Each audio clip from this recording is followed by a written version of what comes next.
জাতীয় সংবাদে আপনাদের স্বাগত জানাচ্ছি। আমি জান্নাত মিম। শুরুতেই জানিয়ে দিচ্ছি সংবাদ শিরোনাম। জাতিসংঘে নতুন দায়িত্বে খলিলুর রহমান, শুভকামনা প্রধানমন্ত্রী ও স্পিকারের। শেখ হাসিনাকে ফেরাতে চায় সরকার, সিদ্ধান্ত দেবে ভারত। খানজাহান আলীর মাজারের দিঘির কুমির সরিয়ে নেওয়ার সিদ্ধান্ত।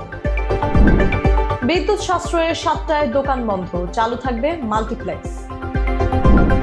দেশ পেরিয়ে বিদেশে রকস্টার, 41 হলে মুক্তি পাচ্ছে শাকিব খানের সিনেমা। এতক্ষণ শুনছিলেন শিরোনাম, এবারে বিস্তারিত। জাতিসংঘের সাধারণ পরিষদের 81তম অধিবেশনের সভাপতি নির্বাচিত হওয়ায় পররাষ্ট্রমন্ত্রী ডক্টর খলিলুর রহমানকে অভিনন্দন জানিয়েছেন প্রধানমন্ত্রী তারেক রহমান এবং জাতীয় সংসদের স্পিকার হাফিজ উদ্দিন আহমেদ। পৃথক বার্তায় তারা এই অর্জনকে আন্তর্জাতিক অঙ্গনে বাংলাদেশের ক্রমবর্ধমান গ্রহণযোগ্যতা ও মর্যাদার প্রতিফলন হিসেবে উল্লেখ করেন। সাইপ্রাসের প্রার্থী আন্দ্রেস কাকাউরিসকে 8 ভোটের ব্যবধানে পরাজিত করে সভাপতি নির্বাচিত হন খলিলুর রহমান। তিনি সদস্য রাষ্ট্রগুলোর 190 ভোটের মধ্যে 99টি ভোট পান। আগামী 8 সেপ্টেম্বর শুরু হওয়া 81তম অধিবেশনে 1 বছরের জন্য সভাপতির দায়িত্ব পালন করবেন বাংলাদেশের পররাষ্ট্রমন্ত্রী। ভারতে অবস্থানরত সাবেক প্রধানমন্ত্রী শেখ হাসিনার দেশে ফেরা নিয়ে নতুন করে আলোচনা জল্পনা শুরু হয়েছে। সামাজিক যোগাযোগ মাধ্যমে তার ফেরার সম্ভাবনা নিয়ে নানা দাবি উঠলেও সরকার বলছে বিদ্যমান বাংলাদেশ ভারত প্রত্যর্পণ চুক্তির আওতায় তাকে দেশে ফিরিয়ে এনে বিচারিক প্রক্রিয়ার মুখোমুখি করার চেষ্টা চলছে।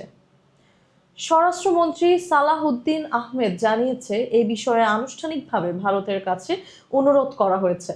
তবে আইন বিশেষজ্ঞ ডক্টর শাহদিন মালিকের মতে শেখ হাসিনাকে ফেরানোর বিষয়টি অনেকটাই ভারতের রাজনৈতিক ও কূটনৈতিক সিদ্ধান্তের ওপর নির্ভর করছে। মানবতা বিরোধী অপরাধ ও আদালত অবমাননার মামলায় দণ্ডপ্রাপ্ত শেখ হাসিনার বিরুদ্ধে মৃত্যুদণ্ডের রায়ও রয়েছে। এদিকে আওয়ামী লীগের নেতারা দাবি করছেন শেখ হাসিনা একসময় দেশে ফিরবেন। বিশ্লেষকদের মতে তারা দেশে ফেরা বা ফেরানো এখনো আইনি, কূটনৈতিক ও রাজনৈতিক বাস্তবতার জটিল সমীকরণের মধ্যেই রয়েছে। জননিরাপত্তার স্বার্থে বাগেরহাটের খানজাহান আলী এর মাজার সংলগ্ন দিঘিতে থাকা একমাত্র কুমিরটি সরিয়ে নেওয়ার সিদ্ধান্ত নিয়েছে প্রশাসন। গত সোমবার রাতে মাজারের দিঘির পাড় থেকে 7 থেকে 8 বছর বয়সী ফাতেমা নামের এক শিশুকে নিয়ে যায় কুমির। পরের দিন মঙ্গলবার ভোরে দিঘিতে ফাতেমা নামের এই শিশুটির লাশ ভেসে ওঠে। গতকাল দুপুরে জানাজা শেষে মাজারের প্রাঙ্গণে ময়নাতদন্ত ছাড়াই দাফন করা হয় শিশুটিকে। এর আগে গত এপ্রিলে দিঘির কুমিরটি একটি কুকুরকে টেনে নিয়ে যায়। সেই ঘটনা সামাজিক যোগাযোগ মাধ্যমে বেশ আলোচিত হয়েছিল। সেই সময়ই প্রশ্ন ওঠে লোকালয়ের একটি দিঘিতে এমনভাবে কুমির রাখার যৌক্তিকতা নিয়ে। জেলা প্রশাসক গোলাম মোহাম্মদ বাতেন জানান, প্রয়োজনীয় নিরাপত্তা ব্যবস্থা নিশ্চিত না হওয়া পর্যন্ত কুমিরটি বন বিভাগের হেফাজতে রাখা হবে। এদিকে বন বিভাগের বিশেষজ্ঞ দল কুমিরটির স্থানান্তর প্রক্রিয়া নির্ধারণে কাজ শুরু করেছে।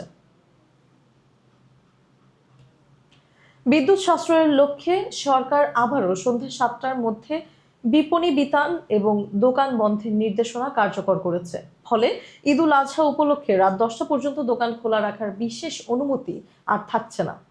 তবে শপিং মলে থাকা মাল্টিপ্লেক্স এবং একক সিনেমা হলগুলো আগের সময়সূচি অনুযায়ী চালু থাকবে বলে জানিয়েছে বাংলাদেশ চলচ্চিত্র প্রদর্শক সমিতি। হল মালিকদের আবেদনের পর সরকার সিনেমা প্রদর্শনের অনুমতি বহাল রেখেছে। স্টার সিনেপ্লেক্সেও জানিয়েছে শপিং মল বন্ধ হলেও সিনেমা প্রদর্শনে কোনো বাধা থাকবে না। সংশ্লিষ্টরা মনে করছেন ঈদে মুক্তি পাওয়া নতুন সিনেমাগুলোর দর্শক উপস্থিতি ধরে রাখতে এই সিদ্ধান্ত ইতিবাচক ভূমিকা রাখবে।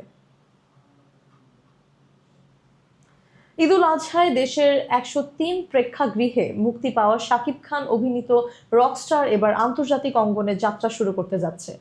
আগামী 5 জুন থেকে যুক্তরাষ্ট্র, কানাডা ও যুক্তরাজ্যের 41টি সিনেমা হলে প্রদর্শিত হবে সিনেমাটি।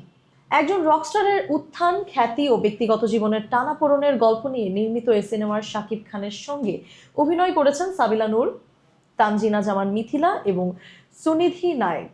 দেশের দর্শকদের মধ্যে মিশ্র প্রতিক্রিয়া থাকলেও বিদেশে বড় পরিসরে মুক্তি পাওয়াকে ইতিবাচক হিসেবে দেখছেন সংশ্লিষ্টরা। পরিবেশক সূত্র জানিয়েছে, ভালো সাড়া মিললে পরবর্তী সপ্তাহগুলোতে আরও বেশি থিয়েটারে রকস্টার প্রদর্শনের সুযোগ তৈরি হতে পারে। এই ছিল আজকের জাতীয় সংবাদ। নিয়মিত সংবাদ পেতে FBN নিউজের সাথেই থাকুন। ধন্যবাদ।